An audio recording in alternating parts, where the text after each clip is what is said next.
गांव और मॉडर्न बहू का करवा चौथ।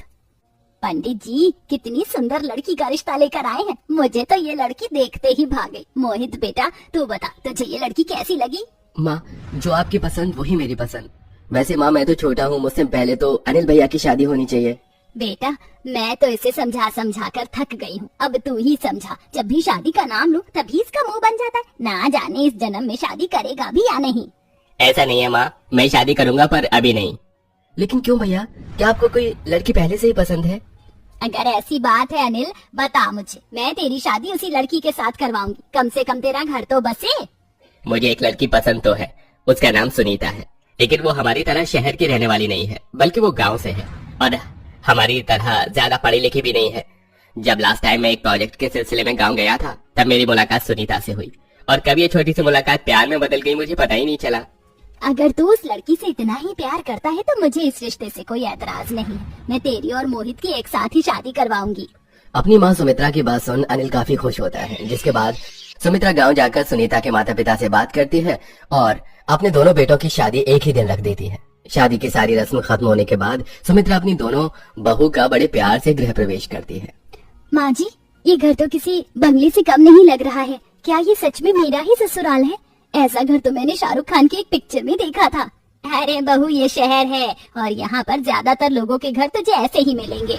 सुमित्रा अपनी गांव वाली बड़ी बहू को घर के बारे में बता ही रही होती है कि तभी घूंघट ओढ़ी शहरी बहू जानवी एकदम से अपना घूंघट ऊपर कर देती है। शहर से होने की वजह से जानवी ने अपने लहंगे का ब्लाउज भी कट स्लिप बनवाया था, जिसे देख सुनीता अपने मुंह पर हाथ रख लेती है। ही राम, देवरानी जी, ये आपने कैसे कपड़े पहने हुए हैं? या चुन्नी पहनकर आ गई हैं? माँ जी, आपने देवरानी जी से कुछ कहा नहीं? चुप कर गवार, ये लेटेस्ट फैशन है। आजकल की सभी ब्राइड्स इसी तरह का ब्लाउज पहनती हैं। तेरी तरह ऊपर से नीचे नहीं, समझी?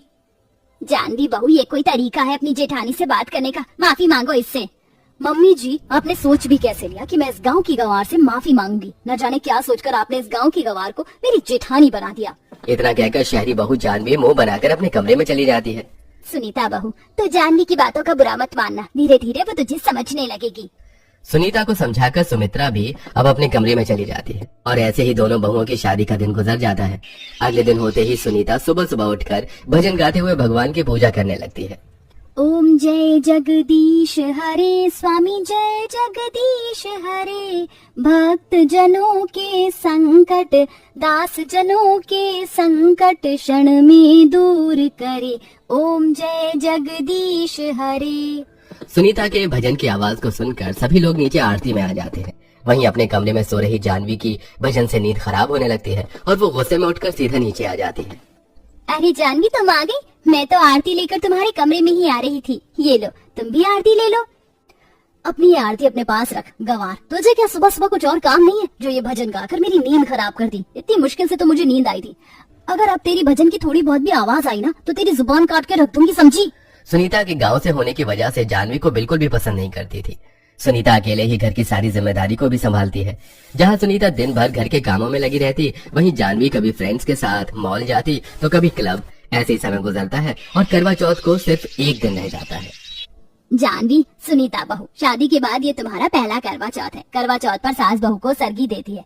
इस सरगी के अंदर काजू बादाम किशमिश मिठाइयाँ सब कुछ है। कल सुबह सूरज निकलने से पहले तुम सरगी खा लेना और साथ में ये सुहागन का जोड़ा और श्रृंगार का सामान भी है। कल करवा चौथ पर तुम इन्हीं सामान से तैयार होना। सुनीता अपनी सास सुमित्रा से सरगी का सामान लेकर सुनीता के पैर छूकर आशीर्वाद लेती है, लेकिन वहीं जानवी भी सरगी का सामान देखकर मुंह बना लेती है।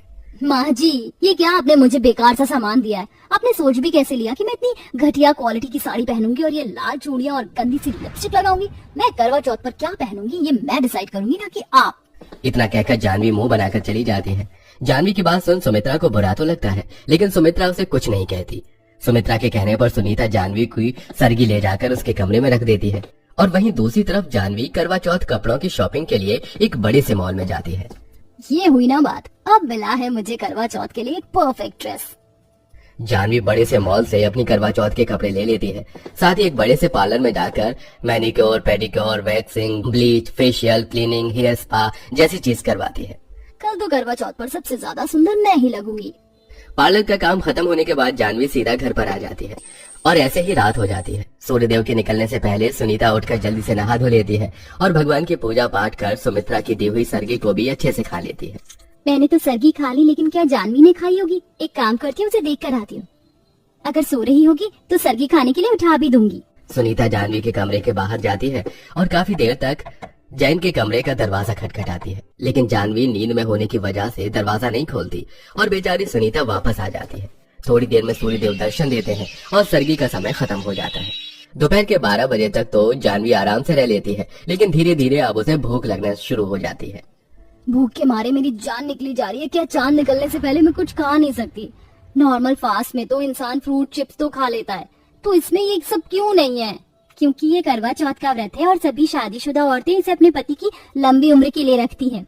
चुप कर गवार, भूख के मारे मेरी जान निकली जा रही है, ऊपर से तू है कि मुझे भाषण देने में लगी हुई है।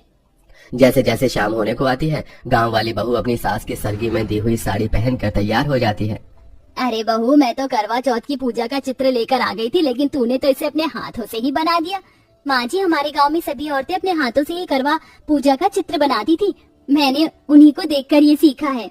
सुनीता बहू, थोड़ी देर में मोहल्ले की सारी औरतें करवा चौथ की कथा सुनने के लिए आ जाएंगी। एक काम कर, तू जाकर जानवी को बुला ले, दोपहर से सो रही है, न जाने कैसा व्रत रखा है इसने।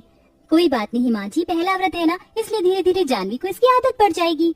सुनीता करवा चौथ की कथा के लिए जानवी के कमरे में बुलाने के लिए जाती है। जानवी अपने कमरे में लेटकर आराम से फोन चला रही होती है। जानवी, करवा चौथ की कथा सुनने का वक्त हो गया है, जल्दी से तैयार होकर नीचे आ जाओ। मेरे पास इतना फालतू का टाइम नहीं है कि मैं ये कथा सुनने के लिए नीचे आऊँ। जानवी, करवा चौथ का व्रत रखने वाली हर औरत करवा चौथ की कथा सुनती है। बिना कथा सुने तुम्हारा व्रत पूरा नहीं होगा। अपना ये फालतू का ज्ञान अपने पास रखो, अनपढ़ गंवार कहीं की। तुम मुझे सिखाओगी? निकल जा मेरे कमरे से। अपनी जेठानी के लाख समझाने पर भी जानवी करवा चौथ की कथा सुनने के लिए नहीं आती और उसे बेइज्जत करके कमरे से निकाल देती है। जिसके बाद सुनीता अकेले ही सभी सुहागन औरतों के साथ बैठकर करवा चौथ की कथा सुनती है। जैसे जैसे शाम गुजरने लगती है, वैसे वैसे अब जानवी की भूख भी काफी बढ़ जाती है।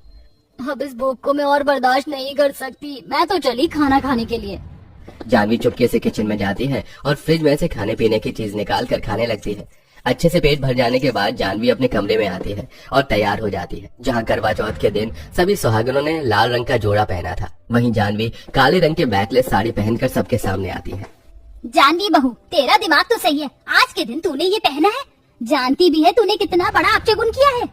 अरे माँ जी, आप ये अपशगुन जैसी चीज कुछ नहीं होती है, और वैसे भी मुझे बैकलेस ब्लाउज बहुत पसंद है, इसलिए मैंने सबसे यूनिक और हटकर पहना है।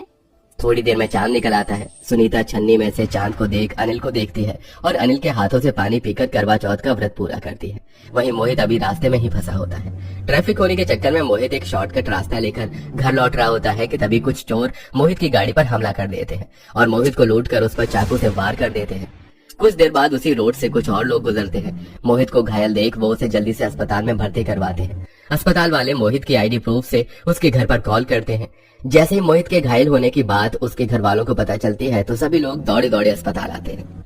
आज मेरे बच्चे की हालत है ना, उसकी जिम्मेदार सिर्फ तू है। अगर मेरे बेटे को कुछ भी हुआ तो मैं तुझे छोड़ूंगी नहीं। हे भगवान, मैं क्या करूँ? ये मुझसे क्या हो गया? अगर मोहित को कुछ हो गया तो मैं जी नहीं पाऊंगी। इसीलिए कहते हैं जानवी, इतना भी मॉडर्न होना ठीक नहीं है।